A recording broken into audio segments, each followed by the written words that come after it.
lagi dengan saya Widi. Pada internal audit kali ini kita akan membahas mengenai survei pendahuluan teman-teman. Nah, apa sih survei pendahuluan itu? Nah, survei pendahuluan merupakan sebuah sarana penting bagi seorang auditor nih teman-teman untuk memahami tujuan, proses, resiko, dan kontrol yang terkait dengan audit itu sendiri. Ada 7 langkah dasar dalam survei pendahuluan teman-teman. Yang pertama adalah kita melakukan studi awal. Yang kedua kita mendokumentasikan. Yang ketiga adalah bertemu dengan klien.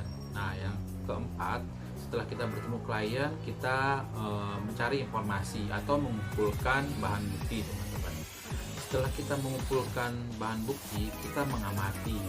Lalu kita membuat bagan air dan kemudian kita bisa melaporkan hasil audit itu.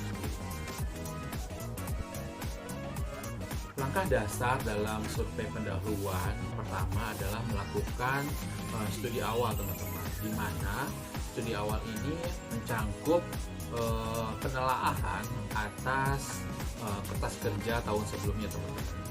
Nah, temuan-temuan audit, bagan organisasi, dan dokumen-dokumen lain yang akan membantu untuk lebih memahami objek audit itu sendiri.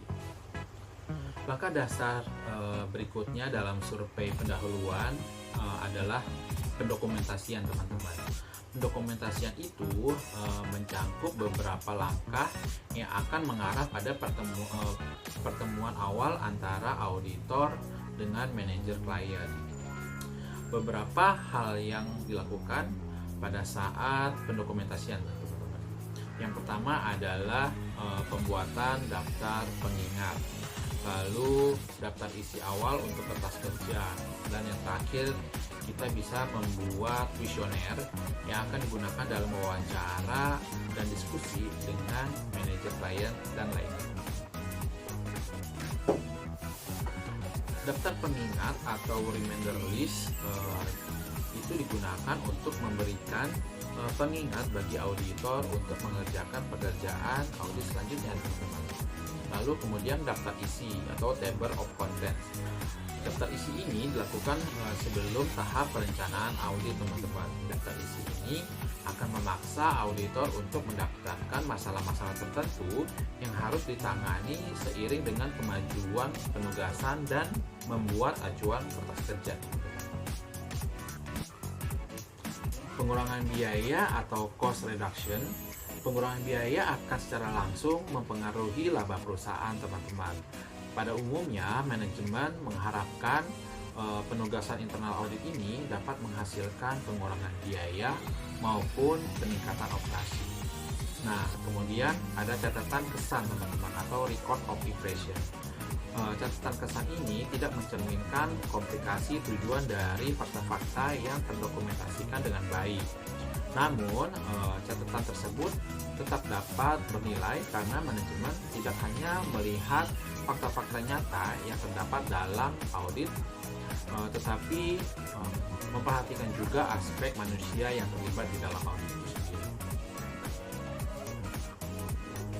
Kemudian kuesioner. Kuesioner bisa mencerminkan penghematan yang substansial karena penugasan audit lebih baik dilakukan oleh orang-orang yang berkualifikasi untuk menyelesaikannya dengan cepat. Langkah dasar selanjutnya yaitu bertemu dengan klien teman-teman.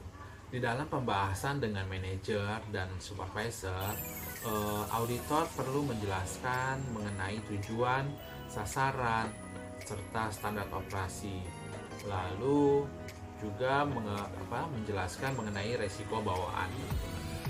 Auditor internal juga perlu memahami gaya manajemen yang diterapkan di perusahaan atau di organisasi tersebut. Hal-hal yang perlu kita lakukan sebelum dan saat bertemu dengan klien.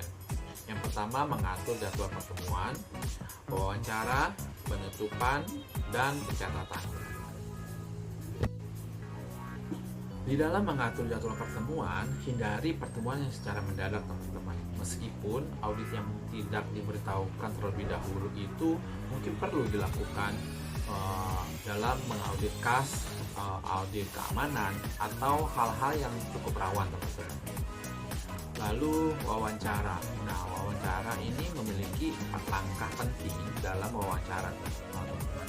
Yang pertama adalah persiapan, teman-teman. Sebelum wawancara kita perlu menyiapkan segala sesuatu. Lalu proses penjadwalan, teman-teman. Kemudian kita dapat membuka wawancara dan melaksanakan wawancara tersebut. Di dalam mengajukan pertanyaan dalam proses wawancara, ya, kita awali dengan pertanyaan dengan menggunakan kata tanya apa, kapan, di mana, siapa, kenapa, dan bagaimana. Kita harus menghindari pertanyaan yang menuduh atau menghindari pertanyaan yang membutuhkan jawaban ya atau tidak. Di dalam penutupan sebuah wawancara, perlu kita perhatikan tanda-tanda nonverbal bahwa klien menginginkan pembicaraannya ini diakhiri. Lalu, di dalam pencatatan, tulis catatan-catatan singkat mengenai kata-kata, ungkapan, dan angka sesegera mungkin setelah wawancara. Langkah dasar yang keempat dalam survei pendahuluan yaitu mendapatkan informasi.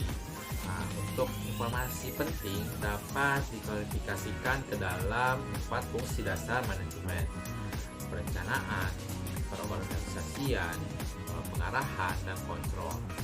Nah, jika beberapa masalah atau kelemahan signifikan dari informasi yang ditemukan memang ada, maka akan dimasukkan ke dalam program audit dan dikembangkan dalam pekerjaan lapangan.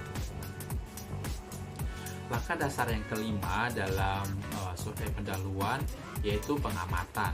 Pengamatan atau yang biasa kita sebut dengan observing dilakukan agar auditor mampu untuk menentukan tujuan, sasaran, dan standar audit, memiliki kontrol untuk mencapai tujuan-tujuan audit, mengevaluasi risiko, menentukan kontrol untuk meminimalkan risiko, membuat penentuan risiko secara statistik.